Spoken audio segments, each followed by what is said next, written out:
வணக்கம். இன்றைக்கி நம்ம பார்க்க போகிற சமையல் என்னென்னு பார்த்தீங்கன்னா, சிக்கன் பெப்பர் ஃப்ரை எப்படி செய்யலாங்கிறத பார்க்கலாம். சிம்பிளாகவும் இருக்கும், டேஸ்ட்டாகவும் இருக்கும். ரசம் சாதம், தயிர் சாதம், சாம்பார் சாதம் எல்லாத்துக்குமே ரொம்ப பொருத்தமாக இருக்கும். வாங்க இந்த சிக்கன் பெப்பர் ஃப்ரை எப்படி செய்யலாங்கிறத பார்க்கலாம். ஒரு பவுலில் பார்த்தீங்கன்னா 1/2 கிலோ அளவுக்கு போன்லெஸ் சிக்கன் எடுத்துருக்கேன். நீங்கள் எலும்புள்ள சிக்கன் எடுக்கிறதுனால எடுத்துக்கலாம். 1/4 டீஸ்பூன் போல் மஞ்சள் சேர்த்துக்கலாம். அதே மாதிரி 1/4 டீஸ்பூன் போல் மிளகாத்தூள் சேர்த்துக்கலாம். மிளகு வேறு சேர்க்குறோம், அதனால் மிளகாத்தூள் கம்மியாக சேர்த்தா போதும். 1/4 டீஸ்பூன் கரம் மசாலா சேர்த்துக்கலாம். உப்பு தேவையான அளவுக்கு சேர்த்துக்கலாம். இஞ்சி பூண்டு பேஸ்ட்டு நல்லா 1 டீஸ்பூன் போல் சேர்த்துக்கலாம். அரை மூடி எலுமிச்சம்பழம் ஜூஸ் பிழிஞ்சு விட்டுக்கலாம். இப்போ நல்லா எல்லாத்தையுமே நல்லா பசஞ்சு விட்டுக்கலாம். பசஞ்சு விட்டுட்டு நல்லா 1 மணி நேரம் ஊறட்டும். காரம் உங்களுக்கு பிடிக்கும்னா இன்னும் கூட நீங்கள் மிளகாத்தூள் சேர்த்துக்கலாம்.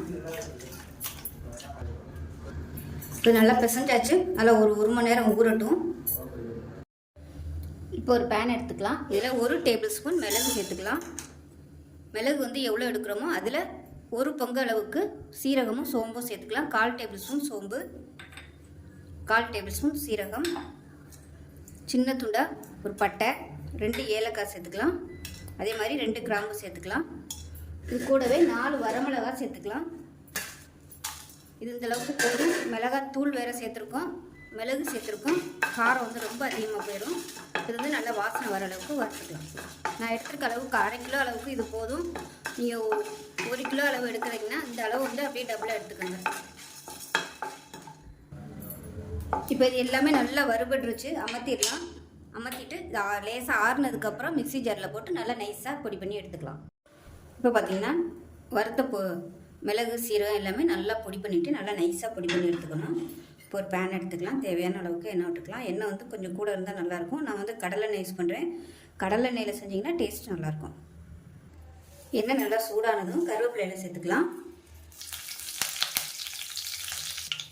இப்போ இதில் ஒரு 4 பல் பூண்டு தட்டி வச்சுருக்கேன், இதை சேர்த்துக்கலாம்.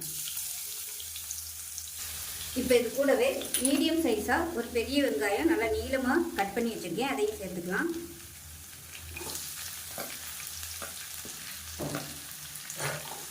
இப்போ இது எல்லாத்தையுமே நல்லா வதக்கி விடலாம். இந்த வெங்காயம் வதங்குறதுக்கு மட்டும் உப்பு சேர்த்துக்கலாம். சிக்கன் வந்து ஊற வைக்கையில் உப்பு சேர்த்துருக்கோம், அதனால் வெங்காயம் வதக்குறதுக்கு மட்டும் உப்பு சேர்த்துக்கலாம். இப்போ வெங்காயம் போட்டு நல்லா வதங்கிடுச்சு. வெங்காயம் இந்த அளவுக்கு வதங்கினா போதும், ரொம்ப வதங்கணும்னு அவசியம் இல்லை. ஏன்னா நமக்கு சிக்கன் சேர்த்து நல்லா வதக்கும் போது அந்த வெங்காயமும் சேர்த்து வதங்கிடும். இப்போ நம்ம ஊற வச்சுருந்த சிக்கனை சேர்த்துக்கலாம்.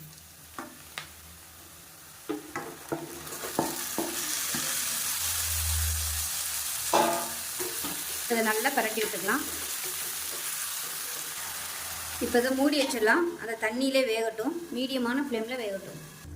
இப்போ சிக்கன் எப்படி இருக்குன்னு பார்க்கலாம். பாருங்கள், நம்ம தண்ணியே ஊற்றலை, ஆனால் இந்தளவுக்கு தண்ணி வந்துருக்கு பாருங்கள். இது வந்து நல்லா இன்னும் கொஞ்சம் ட்ரையாகட்டும். இந்த தண்ணியிலே நல்லா வேகணும். போன்லெஸ்ஸாக எடுத்திங்கன்னா சீக்கிரமாகவே வெந்துடும்.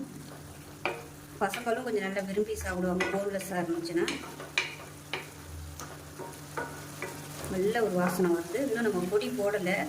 இப்போ நல்லா அப்படியே ட்ரையாக இருக்கும். மூடி வச்சிடலாம். இப்போ எப்படி இருக்குன்னு பார்க்கலாம். இப்போ பாருங்கள், தண்ணியெல்லாம் ஓரளவுக்கு வற்றிடுச்சு, நல்லாவே வற்றிடுச்சு. எண்ணெய் மட்டும்தான் இருக்குது. இப்போ இந்த ஸ்டேஜில் நம்ம வறுத்து வச்சுருந்தா இந்த பொடி எல்லாத்தையுமே சேர்த்துக்கலாம். நான் வந்து கரெக்டான அளவு எடுத்துருக்கேன், அதனால் பொடி எல்லாத்தையுமே சேர்த்துட்டேன்.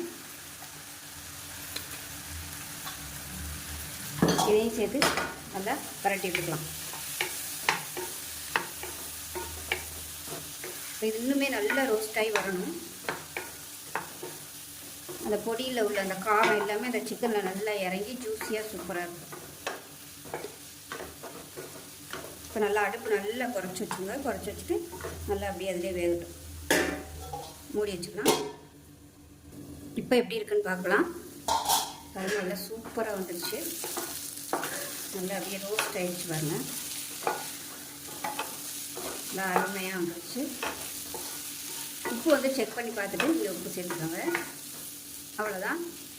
வெந்துருச்சா என்னன்னு பார்க்கலாம். நல்லா சூப்பராக கட் ஆகுது.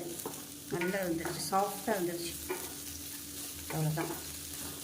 அருமையான பெப்பர் சிக்கன் ஃப்ரை, அதாவது வறுவல் மசாலா எப்படி வேணாலும் வச்சுக்கலாம். பாருங்கள், நல்லா இந்த ரோஸ்ட் ஆனது சாப்பிடும்போது சூப்பராக இருக்கும் டேஸ்ட்டு. ஸோ செஞ்சு பாருங்கள். செஞ்சு பார்த்துட்டு எப்படி வந்துச்சுங்கிறத சொல்லுங்கள். வீடியோ பிடிச்சிச்சா லைக் பண்ணுங்கள், கமெண்ட் பண்ணுங்கள். சேனலை சப்ஸ்கிரைப் பண்ணுங்கள், பக்கத்தில் உள்ள பெல் பட்டனை ப்ரெஸ் பண்ணுங்கள். நன்றி.